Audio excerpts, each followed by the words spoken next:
Bueno, buenas tardes. Me presento, soy Liliana Rodríguez, médica, presidente de la Asociación Argentina de Medicina y Cuidados Paliativos. Me complace que nos estemos encontrando en estas reuniones de los terceros miércoles de cada mes para compartir las experiencias de los diferentes equipos. Gracias a todos por sumarse.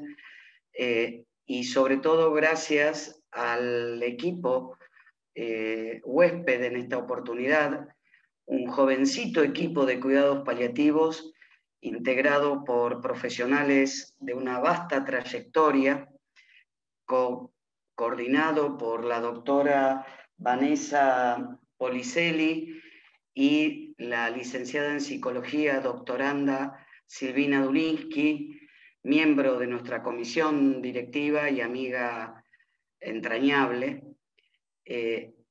a quien le voy a pasar la palabra para que presente a su equipo y nos deleite con toda su experiencia. Muchísimas gracias a todos por estar.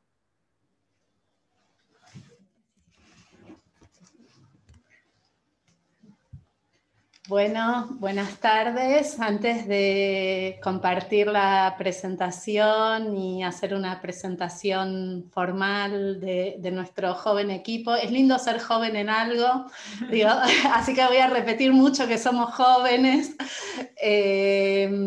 Antes decía de hacer la presentación formal de nuestro joven equipo, quería agradecer la invitación de la Asociación Argentina de Medicina y Cuidados Paliativos, invitación que aceptamos gustosos porque nos permite a nosotros dar un paso más en la consolidación de nuestro equipo. Y además porque adherimos fervientemente a la idea de que espacios como estos nos consolidan dentro de lo que son los cuidados paliativos en todas sus dimensiones, y estamos particularmente en un momento muy, muy difícil donde necesitamos saber quiénes somos, qué es lo que estamos haciendo para poder salir a ayudar en el alivio del sufrimiento a todos los equipos que están en el frente de batalla, o en la trinchera, como le gusta decir a Lili Rodríguez. Así que muchísimas gracias por esta oportunidad. Voy a compartir la presentación y ahí sí voy a presentar a nuestro equipo. Te interrumpo un minutito, Silvi. Todos los que tengan preguntas van a ser respondidas al final de la presentación. Les pedimos, por favor, que las vayan poniendo en el chat para ir recopilándolas, así después las responde el equipo. Bien, ahora sí. Se está viendo, ¿verdad? Perfecto. Bien, la temática que nos convoca hoy en este Ateneo es la de la rehabilitación paliativa, y nosotros vamos a proponer hacer un cruce entre rehabilitación paliativa y calidad de vida, y por eso dimos en llamar este Ateneo Rehabilitación Paliativa a favor de la calidad de vida. En realidad, a lo largo de toda la presentación van a ver que lo que en el título aparece como una afirmación se nos ha ido transformando en una pregunta rectora del caso que vamos a compartir. Presento ante todo a nuestra clínica Santa Catalina, que es un centro de neurorehabilitación clínica que se dedica a la rehabilitación integral y a los cuidados críticos crónicos. La clínica tiene 5 sedes, la sede que en general reciben el nombre por la calle en donde están ubicadas. 4 de las sedes están en Capital Federal Y la quinta sede que se ha incorporado muy recientemente a la Clínica Santa Catalina en Pilar es el Centro Remeo. Están la sede Catamarca, sede México, sede Venezuela, Centro Médico Amenábar, Remeo, que es el centro en Pilar que les decía que se incorporó últimamente, y lo que aparece como Instituto de Educación en áreas de la salud no es una sede asistencial de pacientes, sino que es justamente el centro que nuclea toda nuestra actividad educativa. Recientemente, les diría que desde fines del año pasado y tomando mucho más cuerpo en la actualidad, hemos armado los equipos en cada sede de cuidados paliativos. En realidad lo que hemos hecho es formalizar en la constitución de un equipo intervenciones paliativas que sí se venían desarrollando en la clínica, pero que no tenían la estructura de una intervención sistemática sostenida en un equipo, que es lo que lo que estamos en proceso de constitución en este momento. La coordinación general, como decía al principio Lili, está a cargo de quien les está hablando, que soy Silvina Duliski, de la doctora Vanessa Porcelli. Y tenemos equipo constituido de manera interdisciplinaria completa en 2 de las sedes, que es la sede Catamarca, el equipo de adultos, porque la sede Catamarca también tiene internación de pediatría, y el equipo de la sede Amenábar, y en el resto de las sedes lo que hacemos es funcionar bajo la modalidad de interconsulta, en donde los profesionales de la sede que pueden visualizar a algún paciente con necesidades de atención paliativa nos convocan a los equipos que estamos en otras sedes para que podamos hacer la intervención de modo que se pueda llevar adelante una rehabilitación paliativa. Los equipos que están constituidos, decía hace un ratito, son interdisciplinarios, están representadas todas las disciplinas del equipo, que médico clínico, psicólogo, nutricionista, fonoaudiólogo, dermatóloga, trabajadora social, kinesiología respiratoria, terapia ocupacional, kinesiología motora y enfermería. En la oportunidad hoy lo que vamos a hacer es compartir con ustedes el caso de una paciente que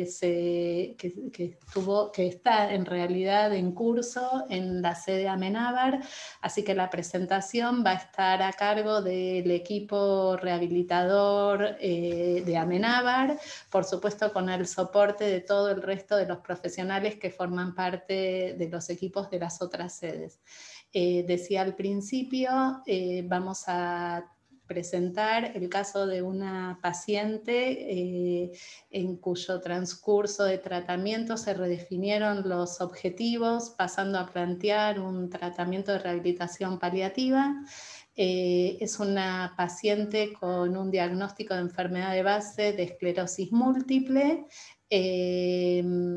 y por tanto lo que vamos a proponer es una revisión bibliográfica tanto de rehabilitación paliativa, calidad de vida, que es lo que planteábamos en un inicio, y cuidados paliativos y esclerosis múltiple.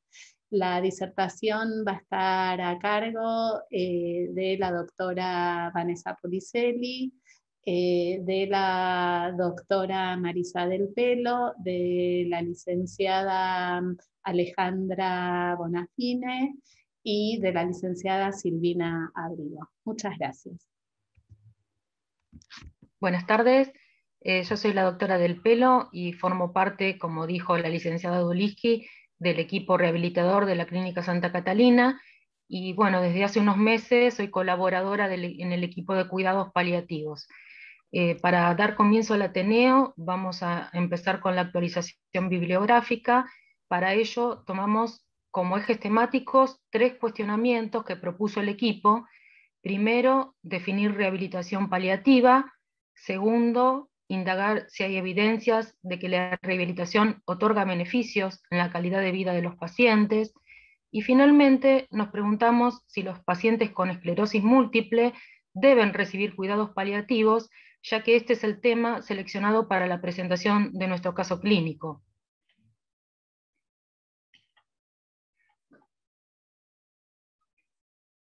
Bueno, con respecto a la definición de rehabilitación paliativa, encontramos que en 1981 Dietz introduce por primera vez el concepto de rehabilitación paliativa como una disciplina cuyo propósito es mejorar la calidad de supervivencia con un mínimo nivel de dependencia, cualquiera sea la expectativa de vida. Más tarde, Astudillo y Mendinueta sugieren determinar al ingreso del paciente a cuidados paliativos, primero su potencial de salud, es decir, las condiciones potencialmente tratables, y además su potencial rehabilitador. En 2007, un grupo formado en colaboración entre profesionales argentinos y británicos la definió como un proceso dinámico resultante de la interacción entre el paciente, su entorno significativo y el equipo interdisciplinario, orientado a potenciar la autonomía a través de la recuperación, la preservación o la modificación de la funcionalidad. En resumen, los conceptos que se repiten son los de lograr autonomía y funcionalidad para mejorar la calidad de vida de los pacientes, como resultante de la interacción entre el paciente, su entorno y el equipo médico tratante. En cuanto a la segunda pregunta que nos hicimos, hemos encontrado una gran cantidad de publicaciones, comunicaciones de casos y series de casos, donde la rehabilitación fue medida y objetivada con escalas, concluyendo que al establecer metas realistas y significativas para el paciente, por más simples que parezcan estas metas, la rehabilitación paliativa ayuda a mejorar la movilidad, independencia y por lo tanto la calidad de vida. Con respecto al tercer interrogante acerca del probable beneficio de incluir a pacientes con diagnóstico de esclerosis múltiple, encontramos dos publicaciones radicalmente opuestas que fueron publicadas por la misma revista especializada en esclerosis múltiple. Por un lado, los autores que se muestran a favor realizaron encuestas a pacientes, familiares y cuidadores, quienes manifestaron preocupaciones relacionadas al fin de vida y otras necesidades insatisfechas, que trascienden los temas puramente médicos, y encontrando una comunicación muy pobre respecto de estos temas. Los autores en este caso proponen que la acción interdisciplinaria, neurología, equipo de cuidados paliativos y equipo rehabilitador se inicie en forma temprana antes de que progrese el deterioro cognitivo, para que el paciente pueda ser capaz, por ejemplo, de tomar decisiones con respecto a directivas anticipadas.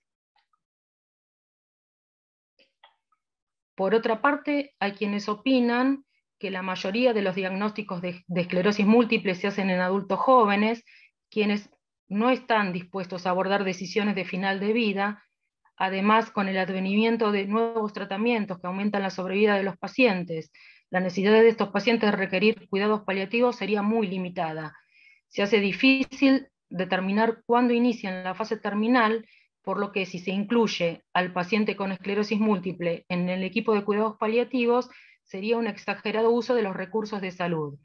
Y además, quizás se superpondría la función del equipo de cuidados paliativos con las funciones del médico tratante. Entonces, en este punto de tanta controversia, la verdad que nos gustaría que quede a debate y a final del Ateneo poder discutirlo y escuchar opiniones.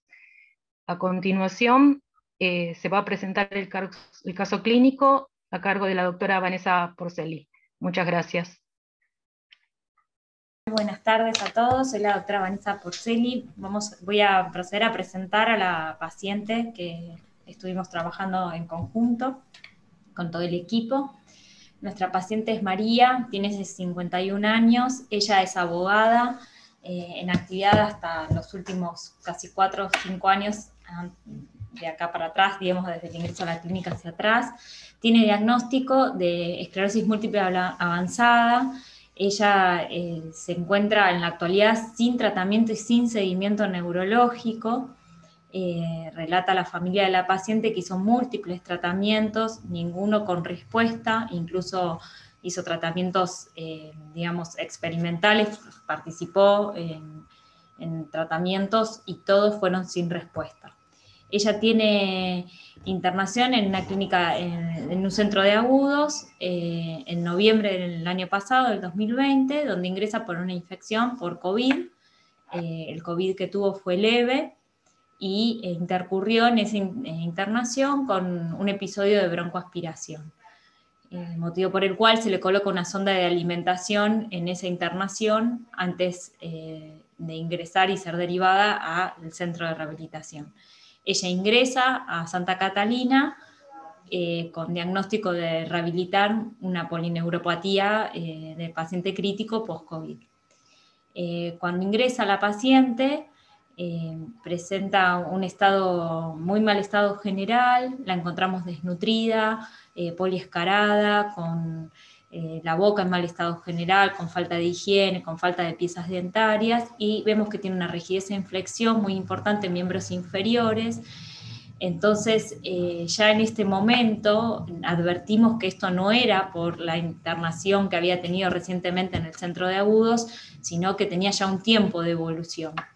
La paciente ingresa a la clínica acompañada por una de sus hermanas, quienes vienen diciendo digamos que el COVID la había salvado a la paciente de lo que estaba viviendo en los últimos tiempos. La familia de María, ella convive con José, que es su esposo, y tienen un hijo, Tobías, de 10 años. María no tiene relación hace muchos años con su mamá, y la relación con sus hermanas es bastante conflictiva. Sí, refieren que con la hermana de José había un vínculo estrecho y eran quienes ayudaban a José en el cuidado de María. La traen las hermanas a la internación de la clínica, acá a Santa Catalina, en el ingreso, viene acompañada por una de sus hermanas, dado que José estaba todavía internado, él sí, con una neumonía grave por COVID. Y es donde las hermanas nos refieren, el primer día que llega, de que el COVID la había salvado y nos cuentan toda esta situación conflictiva. Y las hermanas hacía 3 años que no la veían a María, y cuando la ven se sorprenden del estado en el que estaba. Y tienen la misma apreciación que tuvimos nosotros a su ingreso, de que, el estado en que se encontraba actualmente María no era a consecuencia de la infección por COVID, sino que era algo que ya venía arrastrando de los últimos años. Cuando ingresa, se le hace una evaluación nutricional. María presenta bajo peso, un peso estimado de 35 kilos. Se evidencia depresión y deterioro de su estado físico general, con pérdida de masa grasa y masa muscular. No tenía edemas ni tampoco ascitis, y sí tenía muchas lesiones de decúbito. No tiene síntomas gastrointestinales, pero tiene requerimientos nutricionales elevados asociados al estrés metabólico por presentar una franca desnutrición. En la evaluación nutricional se encuentra en la categoría C, severamente desnutrida. Se encuentra con nutrición enteral por sonda nasogástrica, con una fórmula hidrolizada, presenta habitualmente tendencia a la distensión, y se indican 2.000 kilocalorías y 100 gramos de proteínas para cubrir los requerimientos calóricos necesarios. Cuando la evaluamos, nos preguntamos cuáles son nuestros objetivos desde el punto de vista nutricional, y el objetivo era lograr un aumento de peso a partir de aumentar la masa muscular, que le permita una mejor movilidad, y por otro lado, iniciar la vía oral para mejorar la calidad de vida, no con objetivos nutricionales o calóricos por vía oral. Desde el punto de vista dermatológico, encontramos una paciente desnutrida, poliescarada, con lesiones de gran tamaño, no impresionaban infectadas, sí con exposición ósea. Todas las lesiones tienen una lesión sacra, trocanterias bilaterales, isquiáticas bilaterales, todas grado 4, donde uno podría sospechar que podía tener una osteomelitis, todas con tejido granulante y algunos focos de necrosis. También tenía lesiones en el dorso a nivel escapular grado 2, y en ambos malleolos. El objetivo, cuando lo evaluamos, es que estas úlceras logren epitelizarse, prevenir futuras lesiones, disminuir el dolor asociado a estas lesiones y también el dolor que podía llegar a presentar en relación a las curaciones. Acá podemos ver en las fotos cuáles son las lesiones que ella trae a su ingreso, y lo que rápidamente dedujimos es que estas lesiones no se produjeron en el centro de agudos, sino que ya las traía desde su domicilio. Luego esto lo pudimos corroborar con el esposo, el marido de María, José, ingresó después también a la clínica acá de rehabilitación a rehabilitarse post-COVID, y una vez que él, pudo ir mejorando, empezamos a hablar con él como familiar directo, y quien iba, ya que él era la persona designada a tomar las decisiones de salud en relación al estado de María. Ahora cuando avancemos un poco en la presentación, vamos a ver que el estado neurológico de María no nos iba a permitir que ella pueda tomar todas sus decisiones. Entonces, los primeros desafíos que nos planteamos como equipo de rehabilitación es, por un lado, ver objetivos clínicos y de rehabilitación realistas que busquen mejorar la calidad de vida de María, ver cómo el equipo cómo se iba a vincular con la paciente. Cuando María llega a la clínica, las primeras semanas fue muy difícil el abordaje, porque nos acercamos apenas para tocarla, para curarle las lesiones, para higienizarla, y el pedido era: déjenme en paz, no quiero estar acá, déjenme irme, no doy más, basta, y llamaba a su mamá constantemente, y a veces a sus hermanas. Y también pedía en algunas oportunidades por su esposo, pero era acercarnos y empezaba a llorar, no podíamos abordarla fue muy difícil el abordaje al inicio. Ella nos preguntamos si este retraimiento y esta inhibición que ella tenía, si estaba asociado a un cuadro depresivo, si presentaba sufrimiento existencial, o si había un deterioro cognitivo asociado a su patología de base. Y entonces empezamos también a pensar, en caso de que haya alguna intercurrencia, si había directivas anticipadas y con quién las íbamos a poder hablar y con quién las íbamos a poder definir.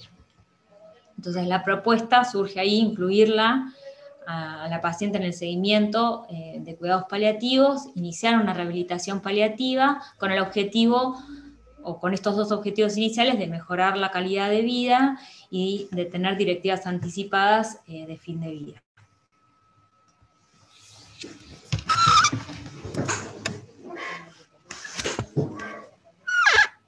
Bueno, hola a todos, mi nombre es Silvina, soy kinesióloga y voy a continuar hablando del área de rehabilitación. Comencemos por kinesiología motora, partiendo del diagnóstico kinésico, en el cual nosotros siempre solemos detectar los problemas, tanto a nivel actividad como a nivel participación. Para eso utilizamos la evaluación, el COV, la escala clínica de variables y resultados, la cual se pueden observar diferentes actividades, como los rolados, incorporación a sentado, diferentes características de la marcha, funcionalidad de los miembros superiores y la movilidad en silla de rueda. Como se puede observar, todas las actividades se encuentran limitadas. Si bien en el transcurso de los meses se observa una leve mejoría, esta no es significativa ni es el objetivo del tratamiento. Las causas de estas limitaciones son sus múltiples deficiencias. Cuando hablamos de múltiples deficiencias, podemos hablar de la debilidad muscular, que nosotros utilizamos la escala del MRC para evaluar la fuerza. Como se puede observar, tiene una gran debilidad a nivel tanto de los miembros superiores como de los miembros inferiores, de tronco. A nivel de miembros inferiores no hay contracción visible ni palpable, y a nivel de los miembros superiores sí hay una contracción, más específicamente en el miembro superior derecho vence gravedad y hasta vence una mínima resistencia. Sumado a la debilidad muscular, también tiene limitación en los rangos articulares y una espasticidad severa de grado 4 a nivel de los miembros inferiores. Y con todas estas limitaciones osteoarticulares también se le suma su deterioro cognitivo de base. Cuando nos planteamos los objetivos y el abordaje kinésico, siempre los objetivos tienen que ser específicos, medibles, alcanzables, realistas y poder concretarse en un tiempo determinado. Por eso en particular, con esta paciente, tanto los objetivos activos como los objetivos pasivos van a estar vinculados en mejorar la calidad de vida, favorecer la autonomía, reducir las limitaciones y la restricción en la participación. Cuando hablamos de objetivos activos, si bien van a estar muy limitados por todas las múltiples deficiencias que presenta la paciente por su patología de base, pero vamos a aspirar a lograr algún tipo de actividad con asistencia o dispositivo de asistencia. Por ejemplo, entrenarla para que ella colabore en la movilidad en cama, en los movimientos de rolados, que pueda ayudarse con las barandas de la cama. Y también con respecto a los objetivos pasivos, si bien no son los menos importantes en el caso de ella, van a estar más vinculados a facilitarles dispositivos de apoyo para mejorar su calidad de vida y su autonomía. Dentro de los productos de apoyo podemos nombrar el pedido de la silla de ruedas que se realizó junto con la terapista y el médico fisiatra de la institución, que se pidió una silla acorde a todas sus limitaciones osteoarticulares, que todavía está pendiente la entrega en la institución. Se solicitó también una valva para el miembro inferior para posicionamiento, la cual no fue ni tolerada ni aceptada por la paciente. También se aplicó toxina botulínica en miembros inferiores y miembro superior izquierdo. Fue aplicada por el médico fisiatra, el doctor Gonzalo Quiero, con el objetivo de mejorar el posicionamiento en cama y en silla de ruedas, disminuir el dolor ante la movilización pasiva de miembros inferiores, el cuidado de la piel e higiene. Resumiendo un poco el abordaje que se realizó del área de kinesiología motora, las múltiples deficiencias, como dijimos anteriormente, la debilidad generalizada, limitación en el rol articular, espasticidad y deterioro cognitivo, sumado a la escasa tolerancia al tratamiento, se llevó a una adecuación del abordaje con objetivos de rehabilitación paliativa. Bueno, con respecto al área de terapia ocupacional, la paciente fue abordada por la licenciada Sonia del Giorgio, la cual realizó una evaluación inicial en la que por un lado se evalúan las actividades de la vida diaria, tanto básicas como instrumentales, y por el otro lado se evalúan las habilidades perceptuales cognitivas y habilidades motrices. Las actividades tanto básicas como instrumentales en la paciente se encuentran dependientes de terceros para cualquier actividad de la vida diaria, ya sea vestido, higiene, como son las habilidades básicas, como las habilidades instrumentales, el manejo del celular, tareas domésticas, manejo de computadora. Dentro de las habilidades perceptuales y cognitivas, la paciente está desorientada en tiempo y espacio y orientada en persona.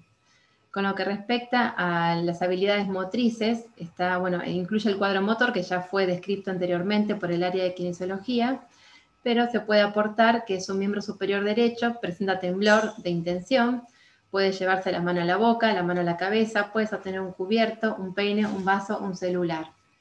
Se entregó todo el equipamiento necesario, equipamiento blando, para que la paciente utilice tanto en cama como en silla.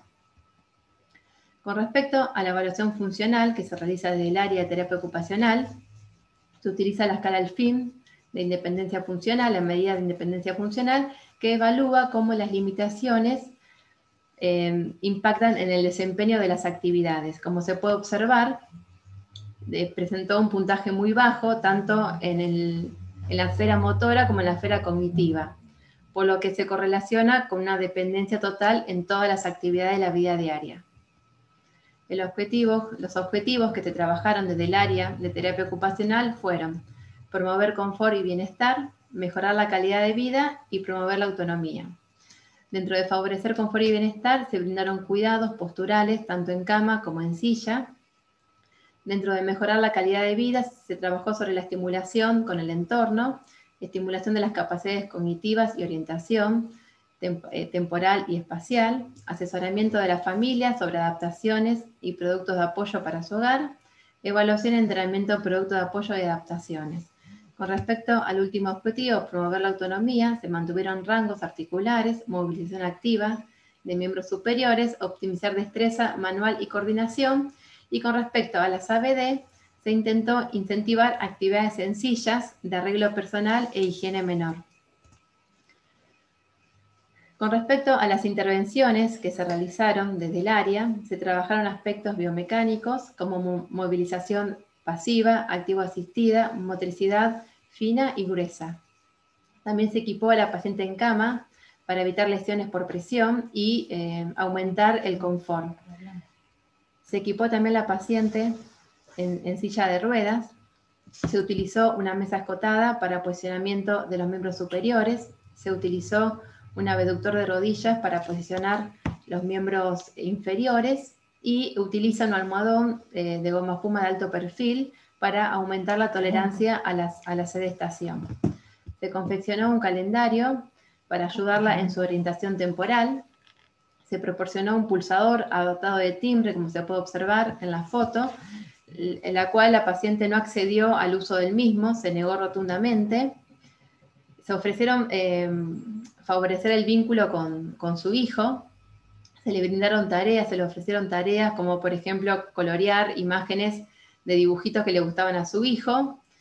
Fue una actividad que duró muy pocas sesiones, inmediatamente se negó a seguir con dicha actividad y debido a que su adherencia en el área en general de rehabilitación es muy escasa, se indagó sobre gustos y preferencias. Y bueno, como ella es abogada, le gusta mucho leer los textos de abogacía, mirar noticiero y bueno, revistas relacionadas al espectáculo.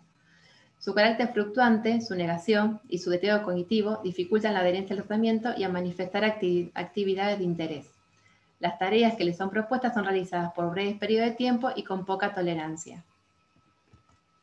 Bueno, acá se puede observar la sedestación de María. La verdad que fue una tarea difícil, ya que la paciente hacía aproximadamente 3 años que no salía, digamos, que nunca se estaba en silla, hacía 3 años que no salía de la cama y que no se estaba en silla. Entonces era una tarea distinta para ella, no conocida, ya que hace 3 años que no lo hacía, y bueno, costó bastante.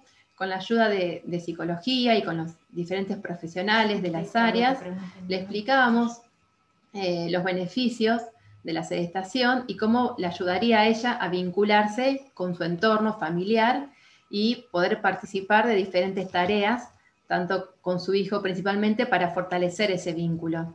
Acá se puede observar cómo está con la mesa escotada, con los almohadones, y la verdad que en las primeras fotos no tenía buena tolerancia, pero después, con el transcurso de las semanas, de los meses, fue tolerando, aceptando y disfrutando un poco más de la sedestación en silla de ruedas respiratoria. Ya esta foto es una foto un poco más actual, donde ella se encuentra ya sentada en una silla de ruedas común, con un mejor posicionamiento, tanto de miembros superiores como de miembros inferiores y de tronco. También se puede observar cómo puede ella agarrar el celular, sostenerlo y llevárselo a la oreja y mantener una comunicación fluida con su esposo y con su hijo. Bueno, y por último, el área de fonoaudiología, que fue abordada por la licenciada Valeria Santamarinas. Se trabajaron sobre objetivos como, por ejemplo, promover la autonomía y mejorar la calidad de vida. Con respecto a promover la autonomía, se trabajó en fomentar la intención comunicativa, definir gustos y preferencias alimenticias, favorecer praxias que le permitan la deglución segura. Y con respecto a mejorar la calidad de vida, lograr una correcta higiene bucal, mejorar la relación con la comida, aumentar participación durante el acto alimenticio y propiciar momentos placenteros durante la ingesta de alimento y la comunicación. La evaluación inicial que realiza el área de fonoaudiología, por un lado evalúa la comunicación y por el otro lado la parte deglutoria. Con respecto a la comunicación, como se pueden observar, tanto las fluencias verbales como el vocabulario se encuentra disminuido. Y con respecto a la parte deglutoria, presenta mucosa oral sin lesiones, dentición incompleta en mal estado general, mala higiene bucal, debilidad en la musculatura facial y en la ejecución de praxias, tanto labiales, linguales y velares, reflejo de protección nauseoso y tusígeno se encuentran presentes y alimentación enteral por sonda K108.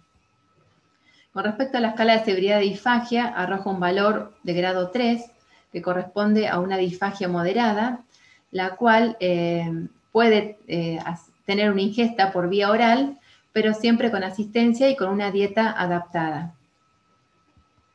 Con respecto a las intervenciones que se realizaron desde el área de fonoaudiología, se realizó una estimulación no nutritiva, en la cual se trabajó la estimulación sensorial intraoral, ejecución de praxias de movilidad, coordinación y fuerza, uso de cepillo de dientes, uso de cepillo en dientes y lengua, intención comunicativa a través de la proposición de tópicos por parte de la paciente.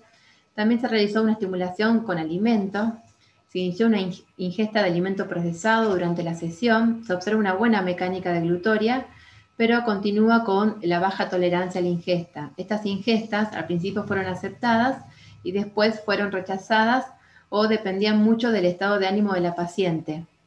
Debido a esto, a que empezó a tener escasa tolerancia a las ingestas, se indagó nuevamente a la paciente sobre gustos y preferencias, se indagó sobre alimentos procesados, tanto dulces como salados, líquidos espesos, tanto calientes como fríos. Con respecto a los menús, eran adaptados junto con el área de nutrición y inmediatamente a los días eran rechazados. Y así continuamente. Aceptaba un menú y a los días rechazaba el menú.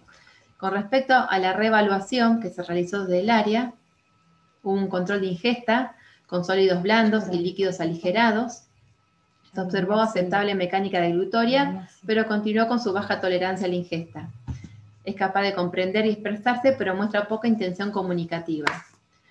Con el replanteo de objetivos, se autorizó ingesta de merienda con fonoaudiología. Es estimulada para comunicar sus gustos, preferencias, preocupaciones y problemas de forma oral. Y el enfoque está puesto en promover actividades alimenticias, comunicativas que le generen bienestar y placer. Bueno, acá en estos videitos se puede observar en el primero cómo la paciente es capaz de agarrar la cuchara, llevarse la cuchara y poder autoasistirse con el alimento procesado, siempre obviamente con la indicación y supervisión de fonoaudiología, dándoles pautas claras y seguras al momento de la deglución. En el segundo videíto se observa también cómo ella es capaz de agarrar el vaso de la mesa con mínima asistencia de fonoaudiología, se lo puede llevar a la boca. Se puede observar el temblor que describí en el miembro superior derecho, pero con una mínima asistencia puede lograr la actividad de llevarse el líquido espeso con su vaso. Bueno, muchas gracias.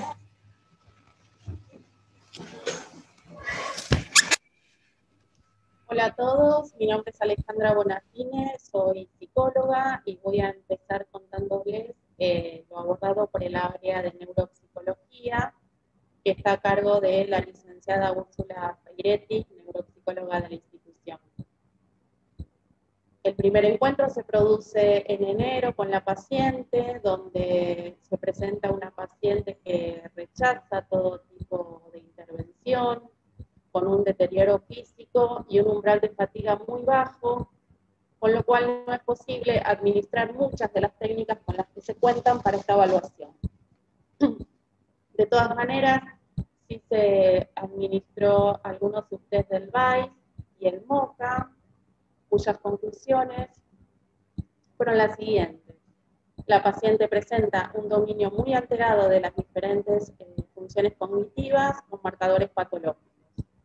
El afianzamiento del vínculo terapéutico resulta de gran importancia.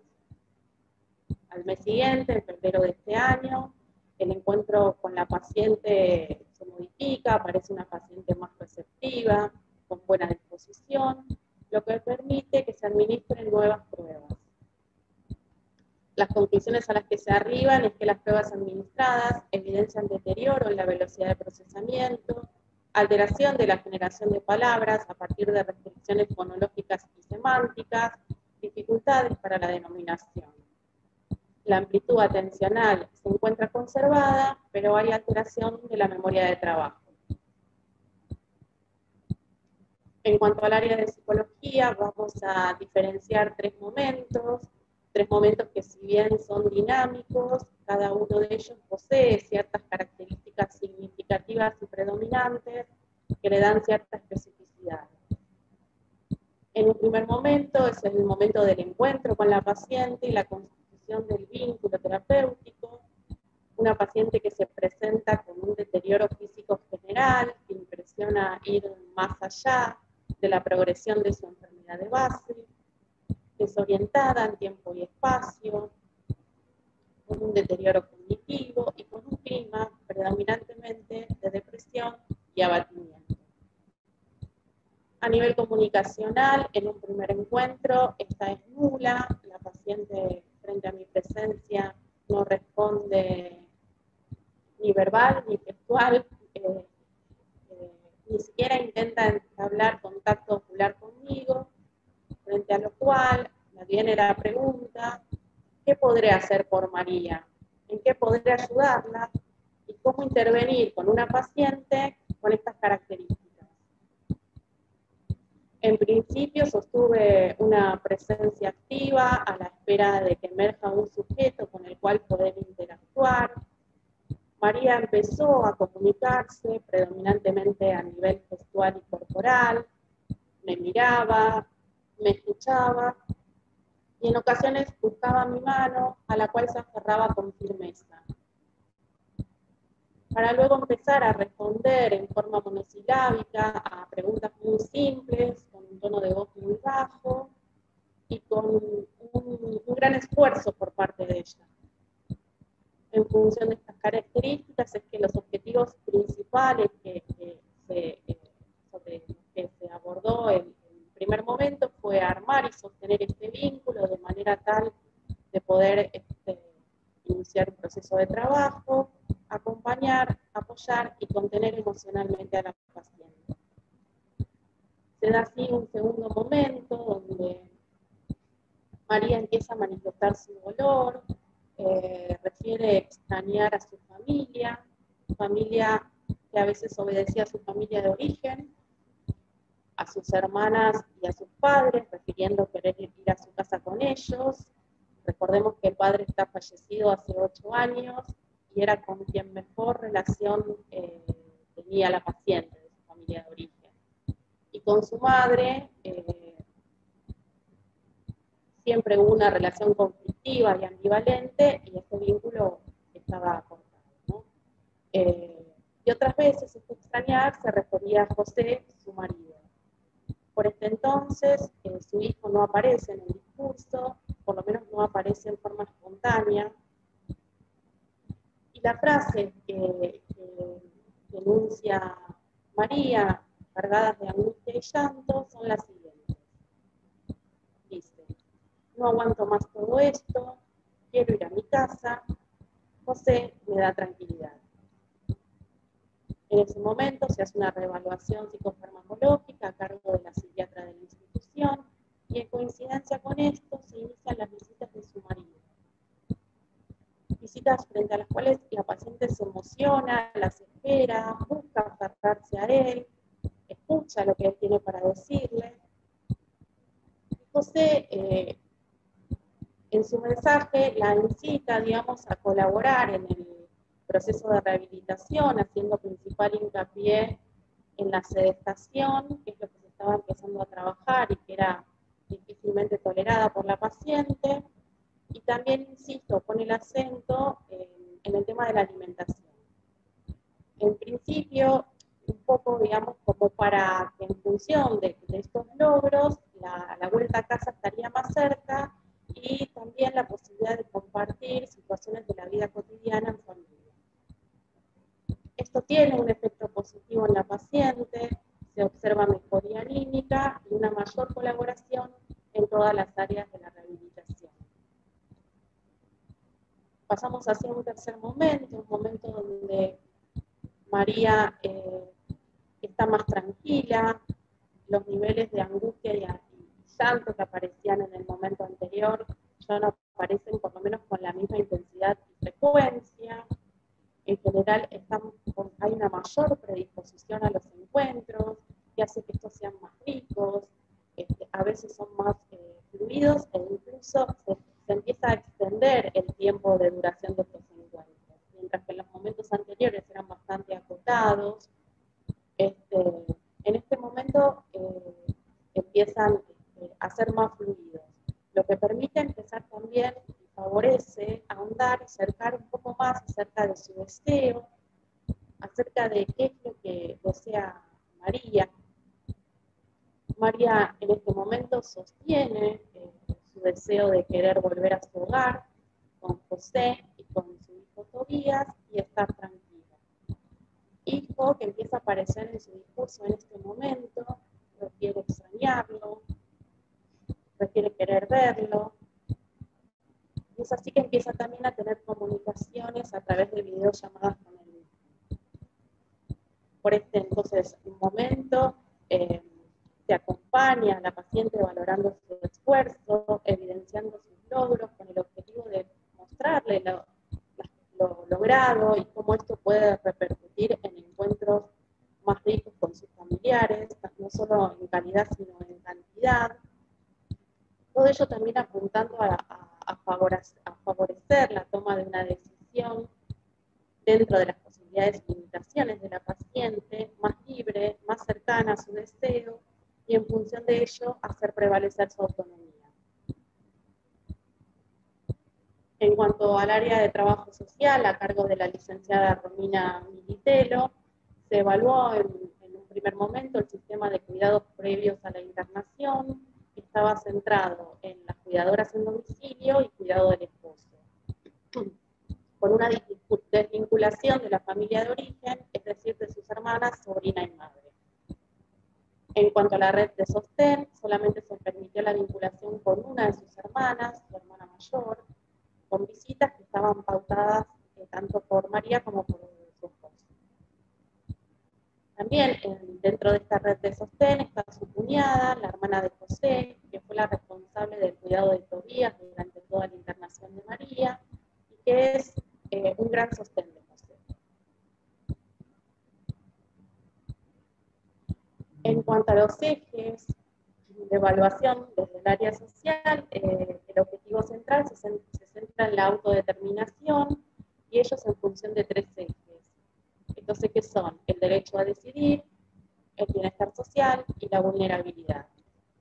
En cuanto al derecho a decidir, María refiere querer volver a su casa con su esposo José y desea que éste sea el que asuma el rol de cuidador principal. En cuanto al bienestar social, se evaluaron los recursos con los que cuenta el grupo familiar, tanto económicos como sociales. En cuanto al sistema de cuidados, José refiere dificultades para volver a los cuidados en domicilio, piensa en una posible institucionalización, pero duda frente a los dichos de María.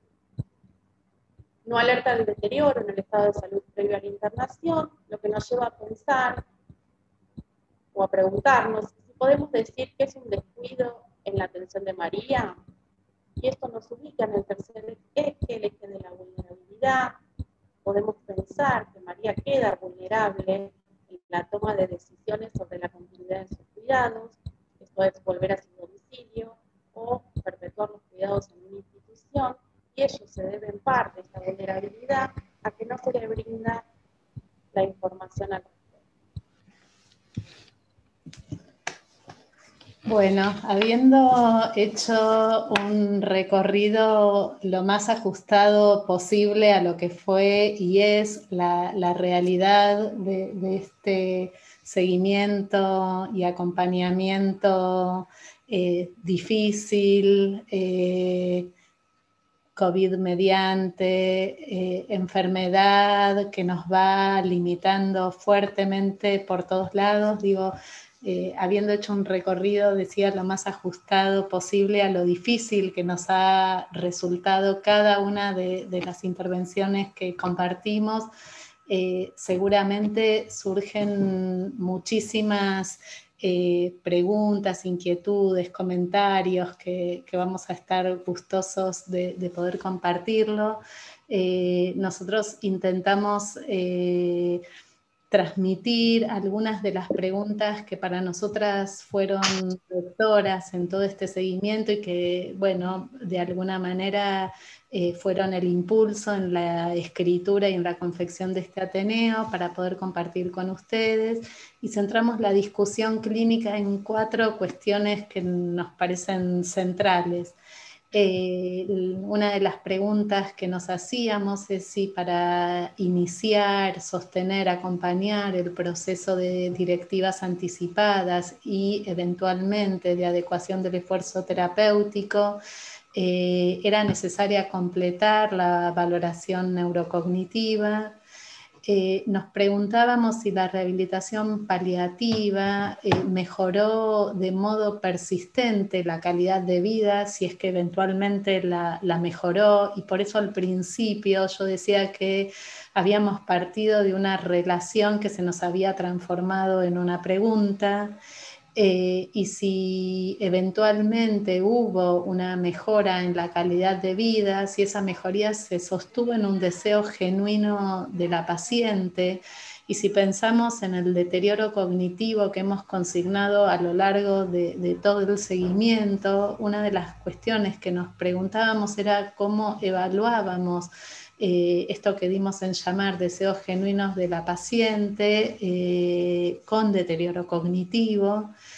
Y por último, considerando que la calidad de vida, y esta es una definición preliminar, es una experiencia subjetiva, nos preguntábamos si en este caso se obtuvo una mejor calidad de vida o eventualmente un mejor control de síntomas y por tanto mayor confort.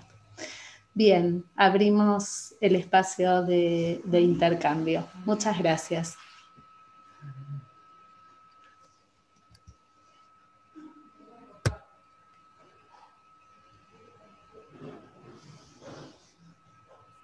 Los invitamos Sean a que tímidos, escriban sus pregunten. preguntas.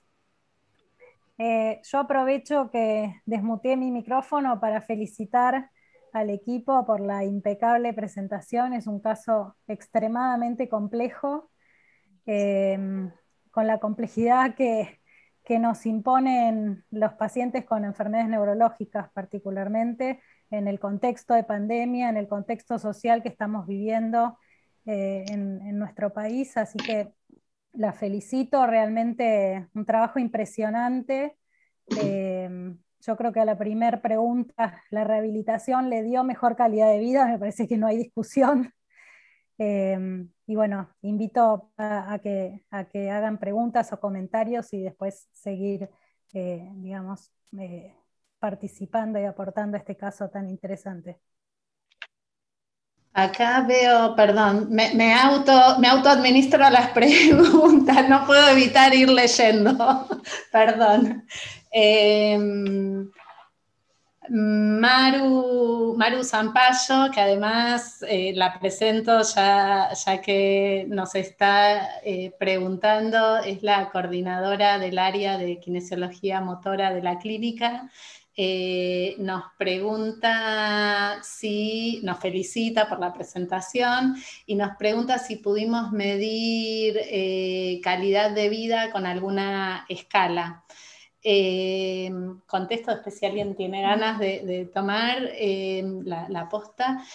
No se administraron escalas específicas de medición de calidad de vida, justamente por lo dificultoso que resultaba, digo, lo vimos en la evaluación neurocognitiva y lo vimos a lo largo de todo el seguimiento, era muy dificultoso la administración de escalas específicas. Lo que se hizo fue evaluar calidad de vida mediante entrevistas en las distintas áreas donde se fueron a través de haciendo preguntas específicas, se trató de ir evaluando calidad de vida. Digo, por otro lado, los distintos resultados de las escalas de las áreas arrojaban una muy mala calidad de vida de la paciente. Lo que hicimos fue como inferir una mala calidad de vida a partir de resultados de otras escalas que sí se pudieron administrar mediante entrevistas.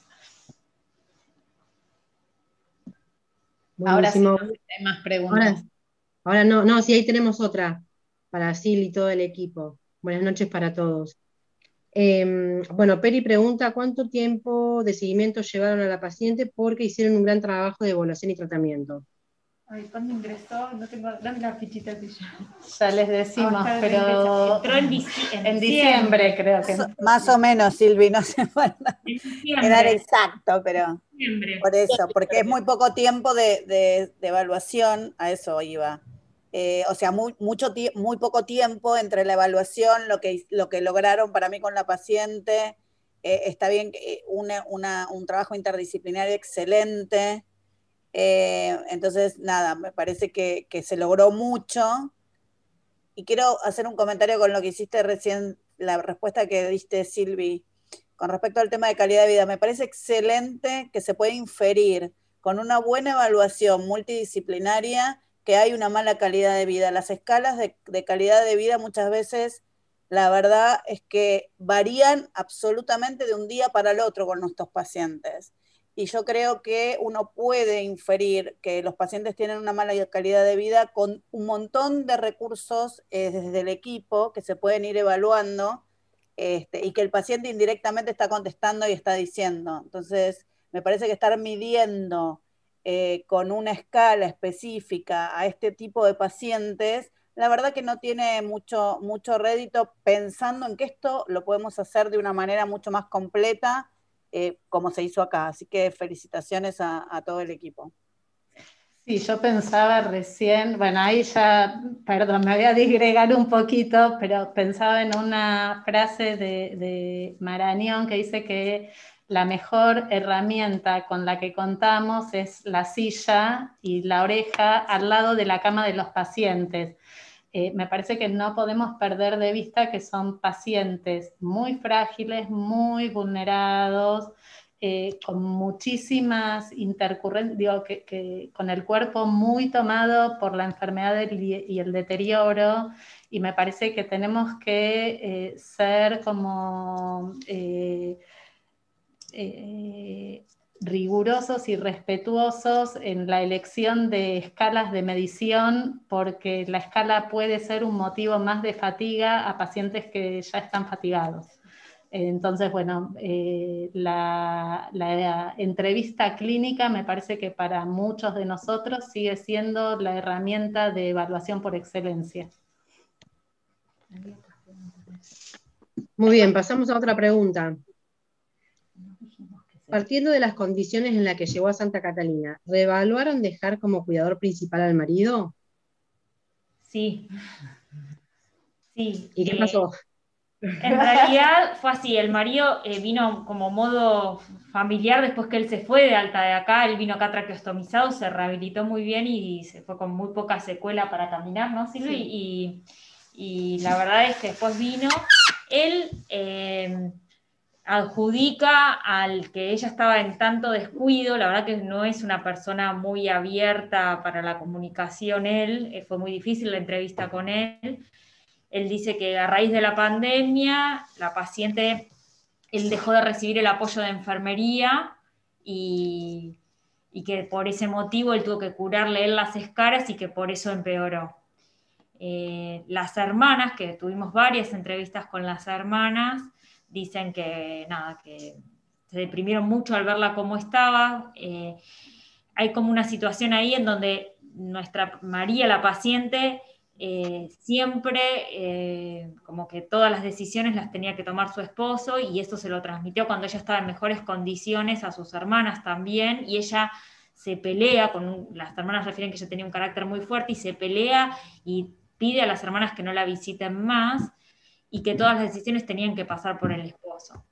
Entonces, ellas podían tener acceso al domicilio a visitarla previo autorización de él, y la verdad que en el último tiempo casi que no tenían acceso. Se comunicaban, supuestamente había una cuidadora en la casa, y bueno, lo que nos dejan entrever las hermanas es que el descuido vino por parte de él, y que además estas cuidadoras a veces le comentaban que, bueno, que existía realmente este descuido por parte de él y falta de interés en el cuidado hacia ella, pero la verdad es que él es el esposo y era el que iba a tener la decisión. Con Romina, la trabajadora social, en una de las entrevistas, pensando en si ella volvía a su casa, le dijimos que, bueno, uno podía pedir una internación domiciliaria y que se podría tratar de que ellas si el esposo lo autorizaba, que ellas pudieran ir y como supervisar que estos cuidados estén, y vamos a avisar a la obra social, a la trabajadora social de la obra social, para que haya un control en el domicilio si es que ella volvía al domicilio.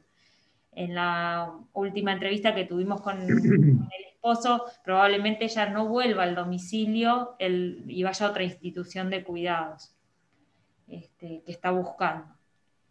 Bueno, esto que estás mencionando responde en 2 preguntas también que hicieron, que la aprovecho ahora para referírselas, que una es, si en entrevistas familiares habían podido detectar motivos del profundo deterioro con el que llegó María, y la otra pregunta también decía si tenían cobertura de salud para poder continuar, mejor dicho, contar con internación domiciliaria, además de la red familiar, si había red ampliada.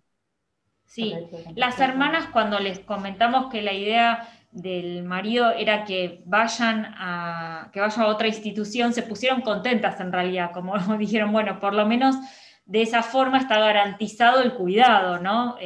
Todo esto que nosotros trabajamos y logramos, y como que sienten que de alguna manera que no vuelva a la casa con él, va a estar y vaya a una institución, va a hacer que eso esté garantizado. Bien, pregunta Isa Pinsemín. Me llamó la atención por el interés en libros de su profesión. ¿Podía seguir la lectura? ¿Le interesaba algún tipo de actividad? ¿Pudieron hacer alguna evaluación con Tobías, sobre todo pensando en la vuelta a casa? Sí, sigue, pero dejo ahí, pero que después tenemos un pedacito más de su pregunta. Dale, terminala, Sil. Bueno, ¿siguen protocolos de evaluación y tratamiento en cuanto a las áreas por disciplina?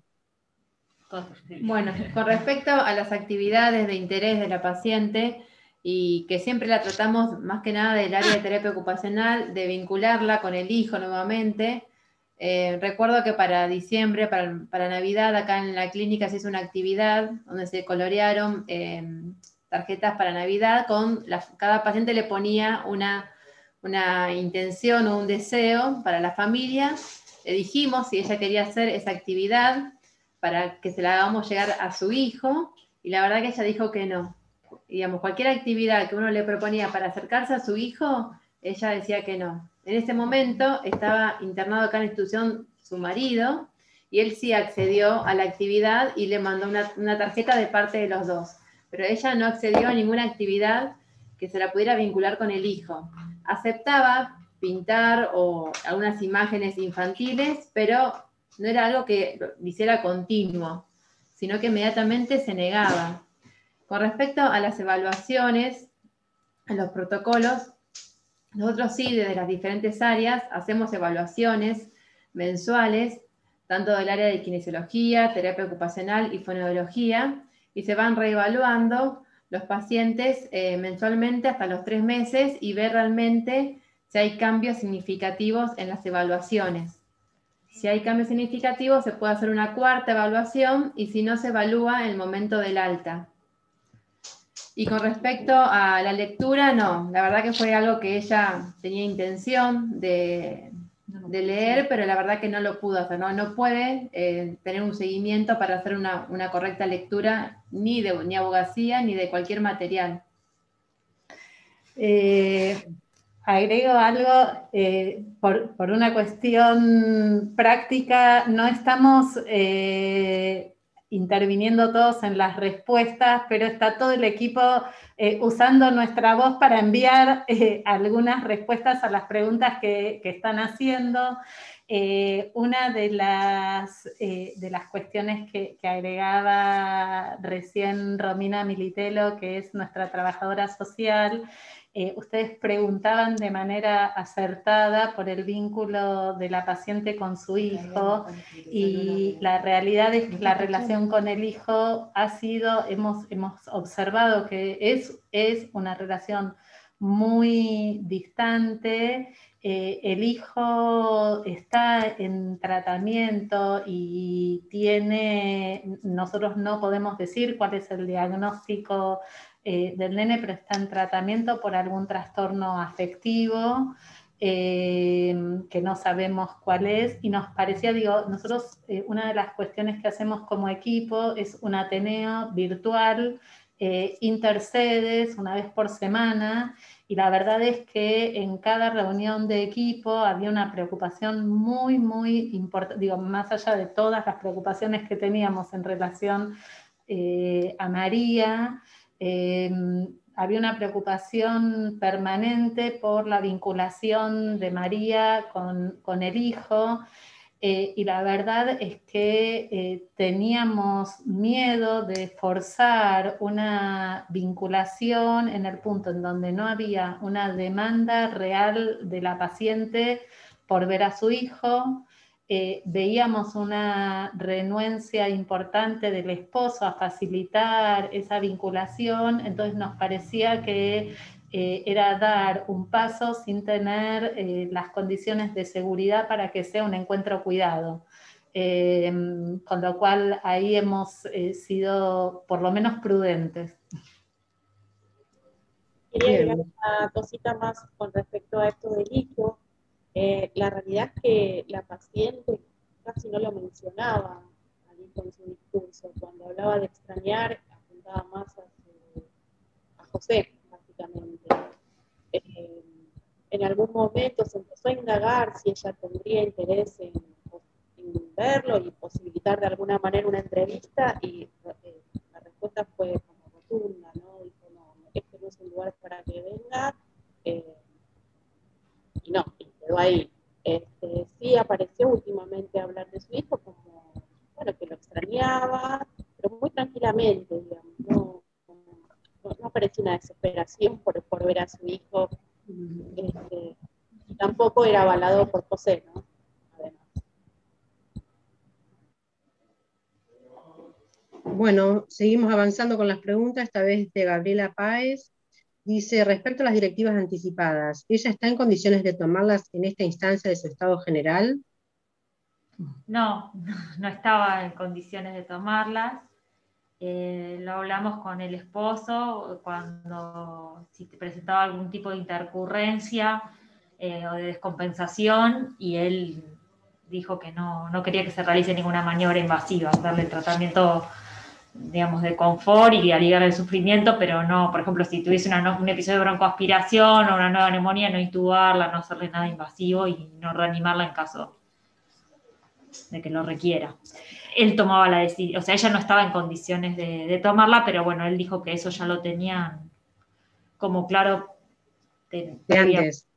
Habrán visto en las preguntas que hicimos en la discusión clínica que nosotros también tuvimos y tenemos frecuentemente que ubicarnos en un lugar tal vez excesivamente técnico para poder ubicar cuál es el sujeto de la directiva anticipada, digo, y cuando hay un deterioro cognitivo como el que encontrábamos acá y no podemos garantizar que alguien tenga un estado de conciencia tal que habilite al proceso de toma de decisiones, lo que nos seguimos preguntando de todas maneras es ¿dónde queda el sujeto? ¿Dónde queda el sujeto de la toma de decisiones? Me parece que es un terreno, digo, por ahí es una pregunta que también nos hacemos a veces, frecuentemente, en pacientes con demencia, en donde rápidamente recurrimos a la figura de autoridad delegada, y eso está bien y es correcto. Por ahí está Susi Cirusi, que por ahí puede aportar algo más en relación a esto. Es correcto, está bien promover esa intervención, pero para el equipo siempre me parece que le queda como esta pregunta de si la autoridad delegada sigue garantizando la presencia del sujeto. Pero bueno, creo que queda para alguna discusión futura. Bien. Andrés Armat les pregunta, ¿cómo evolucionaron las lesiones de piel? ¿Ella en algún momento llegó a comprender su mal estado? Dos preguntas de la misma persona son. Mari, las lesiones mejoran. ¿Querés, Mari? Marisa, ahí va. Sí, yo soy la encargada de su piel. Sí, la verdad que evolucionaron todas mejor de lo que esperábamos en este corto tiempo. Están casi todas cerradas. La única que nos queda por cerrar es la del sacro, que tendrá unos 3-4 centímetros de diámetro, pero bien granulante, bien limpia, y las demás ya están todas cerradas. Y eso va en concordancia con el aumento de peso, calculo yo, porque estaba muy desnutrida. Así que al aumentar un poco las proteínas y la nutrición, la piel fue mejorando, y al cambiar la posición, porque yo no sé, estaba postrada 3 años, como dijeron en el Ateneo, sin haber estado sentada, estaba en la cama, no sé cuántos cambios posicionales por día se hacían, y ella en general tiene un carácter bastante fuerte, que evidentemente el marido se lo respetaba. Entonces cuando ella no quería cambiar de posición, no la cambiaba, cuando ella no quería sentarse, no la sentaba, y así fue quedando anquilosada, digamos, las articulaciones, y fue escarándose la piel. No sé si ella en primer momento estaba muy consciente, lo que sí, no me dejaba tocarla por el dolor. Cada vez que me veía entrar me decía directamente, déjenme, no quiero sufrir más. Y el lunes cuando la fui a ver, le digo, hola, ¿cómo estás, María? Bien, ¿y vos? Te voy a ver las lesiones, y se pone contenta cuando me ve, así que la verdad que hizo un cambio en todo sentido, no solo en la piel, sino en su percepción y en la colaboración con el equipo. No sé cuánto va a durar esto, pero bueno.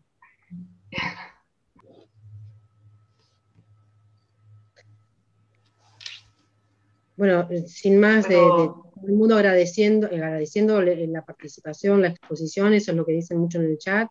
Y ahora Susi, bueno, vi que escribió, pero la que quiere hablar es Lili también. No, pero lee lo de Susi. Para que tengo que abrir el chat, Lili. Pará, yo te lo paso. Mi asistente, ¿dónde está mi asistente? Acá ya está. Así es.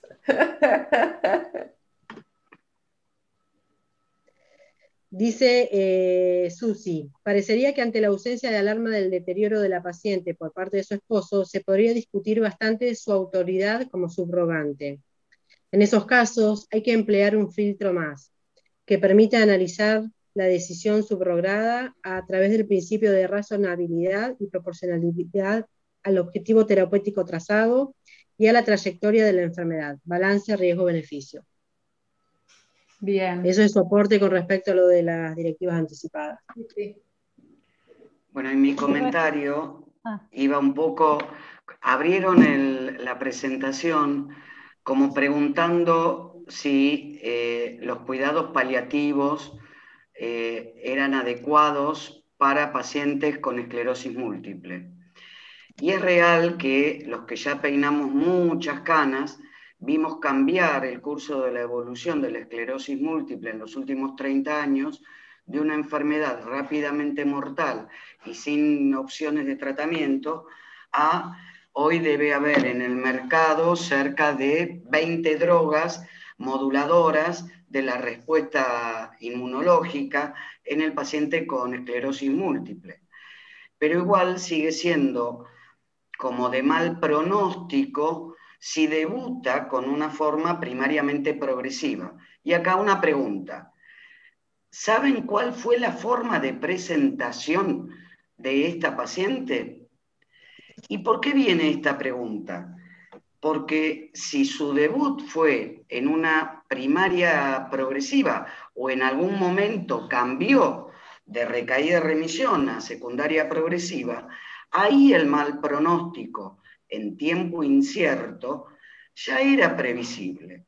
Y tal vez la ventana de oportunidad para poder definir directivas anticipadas quedó cerrada en esta incertidumbre, y comparo la esclerosis múltiple con muchos de las neoplasias que hay hoy, con todos los tratamientos inmunomoduladores y las nuevas terapias target, que prometen beneficios maravillosos, en un cierto porcentaje de pacientes, pero nunca sabemos si nuestro paciente va a estar en ese grupo beneficiario.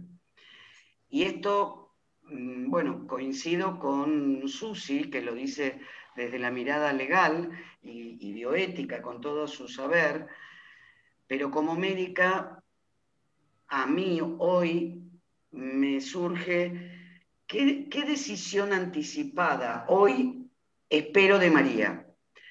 Cuando una paciente con este pronóstico vital, no funcional, que ustedes han logrado con tanto esfuerzo y tan magnífico trabajo mejorar significativamente, pero en lo vital su pronóstico igual sigue siendo malo.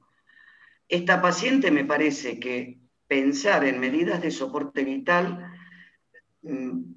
serían desproporcionadas, me parecen inadecuadas, con lo cual, lejos de ser beneficioso ponernos a discutir o pretender discutir con ella en este momento o con el marido, me parece que es una desproporción de nuestra parte, ¿no? Pero bueno, lo planteo como inquietudes a ustedes.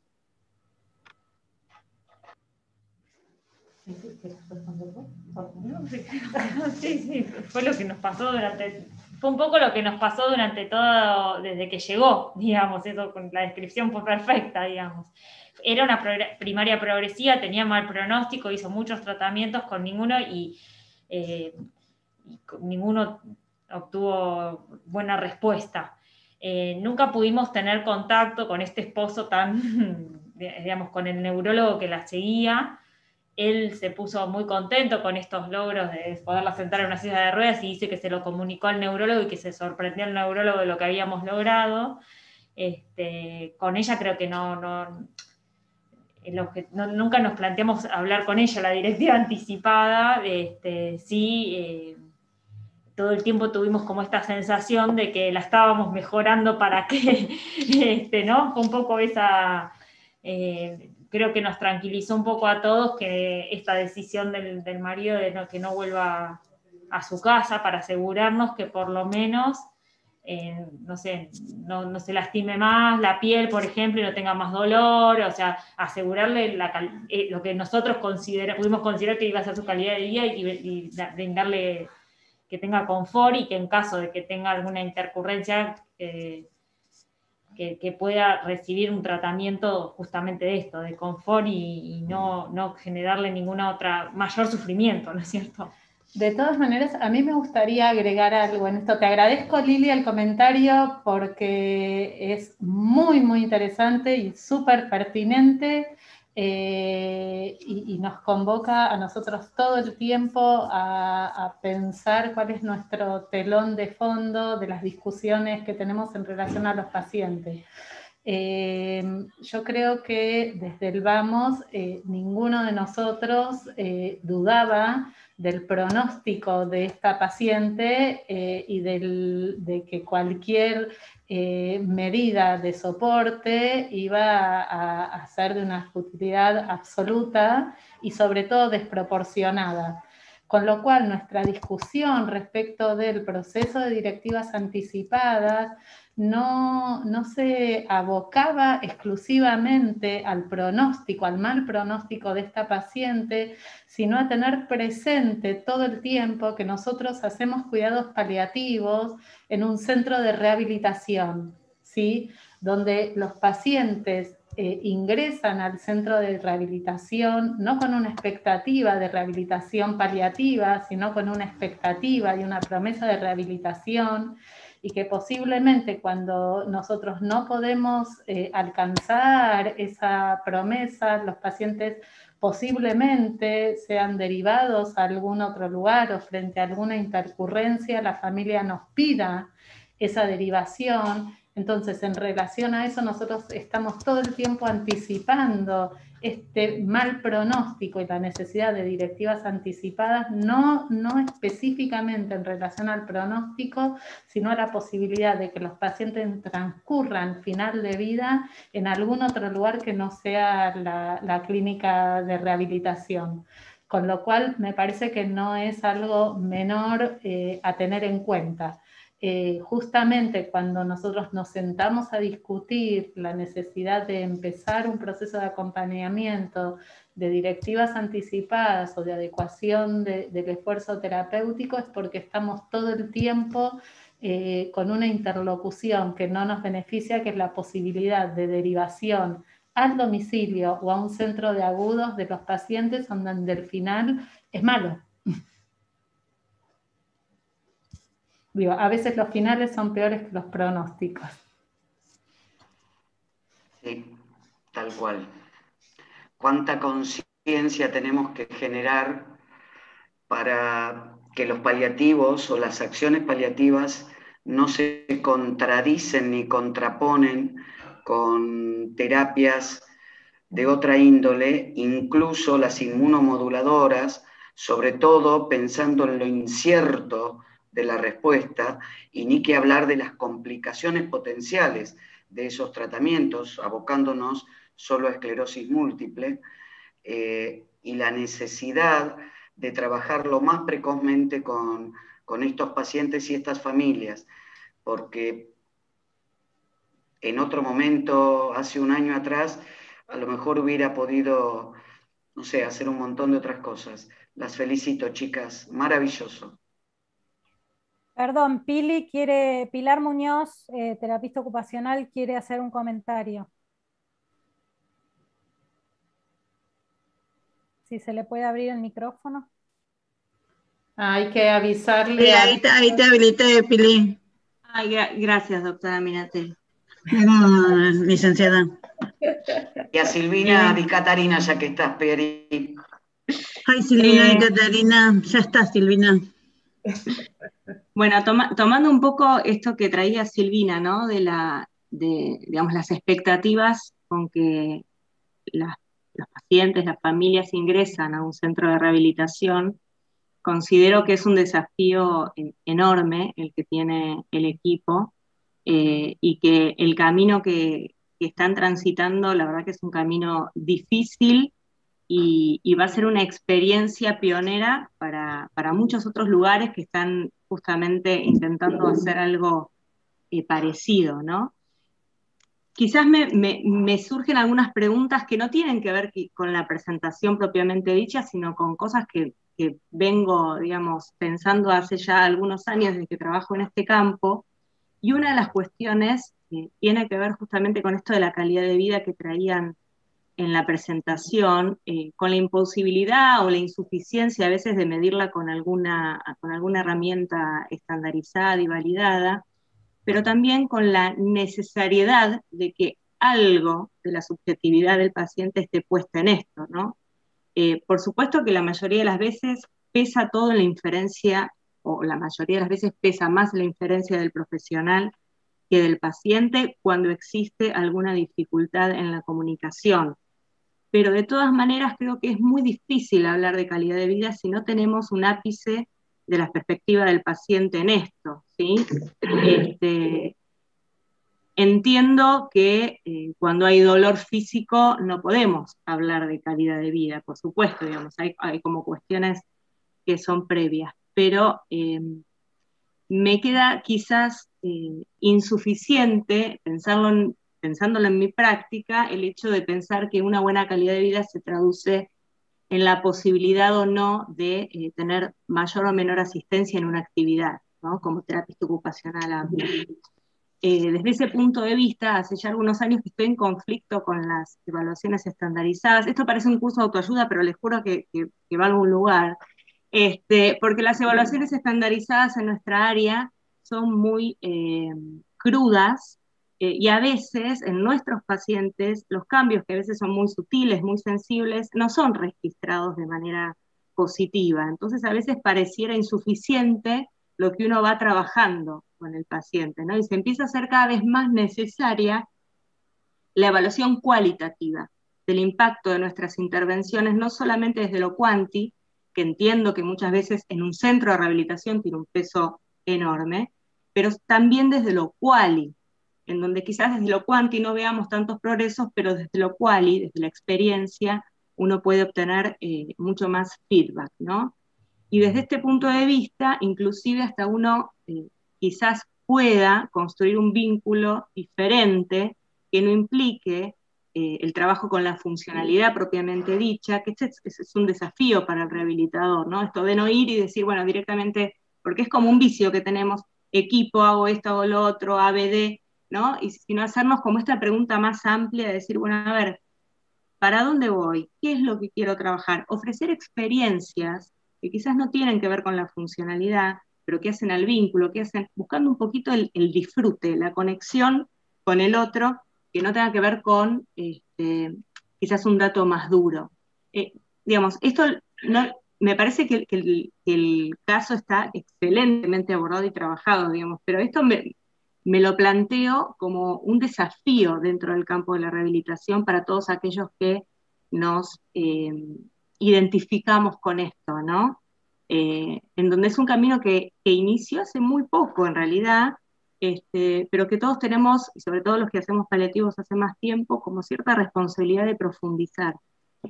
Así que, la verdad, bienvenido este aporte y nada, muy entusiasmada porque empiecen a ver más de estas presentaciones.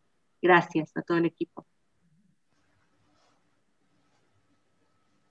Bueno, ya las preguntas han finalizado. Lo que se comparte en el chat es las felicitaciones al equipo por lo que han abordado y por la manera en cómo lo han hecho. Así que nuevamente gracias a todos. Bueno, como miembro de la comisión directiva, en nombre de todos mis compañeros también, a todo el equipo de Santa Catalina y por seguir sumando más aporte a estos ateneos, lo vamos a seguir esperando. Y ahora paso a Lau Daoud, que va a mencionar lo último para este encuentro. Bueno, me sumo al agradecimiento y a las felicitaciones al equipo. Han superado ampliamente el objetivo de este Ateneo, que es el de hacer un aprendizaje compartido, y esta vez no solo digamos, de distintas disciplinas de los cuidados paliativos, sino también del enriquecimiento de otras áreas, como son la neurología y la rehabilitación fundamentalmente. Y esto que decían al principio, creo que lo mencionaba Marisa, de cuál sería la interfase ideal, ¿no? de interacción entre estas disciplinas, y creo que lo han dejado muy claro, que es en función de las necesidades del paciente, ¿no es cierto?, como lo han mostrado en este caso. Quisiera, antes de despedirnos, pasar unos avisos parroquiales de la asociación. Primero, invitarlos a los que no son socios a que se asocien. Tenemos una agenda sumamente activa este año para los socios, y para los no socios también los invitamos. Quisiéramos que se sumen a la encuesta de opinión sobre eutanasia, que va a permanecer abierta en la página hasta el 15 de mayo. Los invitamos al próximo Ateneo interhospitalario, que va a ser llevado a cabo el 26 de mayo por el equipo del Hospital Ramón Carrillo de San Martín de los Andes. Así que los invitamos. El tema que van a presentar es los cuidados paliativos y la oncohematología, construyendo redes. Así que los invitamos, agéndenlo. También más cerquita tenemos el 27 de mayo la jornada de duelo desde un enfoque social, preparado por la Comisión de Trabajo Social de la asociación. Esto es el jueves de 18 a 20, también van a encontrar la información en la página. El 8 de junio los invitamos a la jornada preparada por la Comisión de Psicología, manifestaciones clínicas de ansiedad en cuidados paliativos.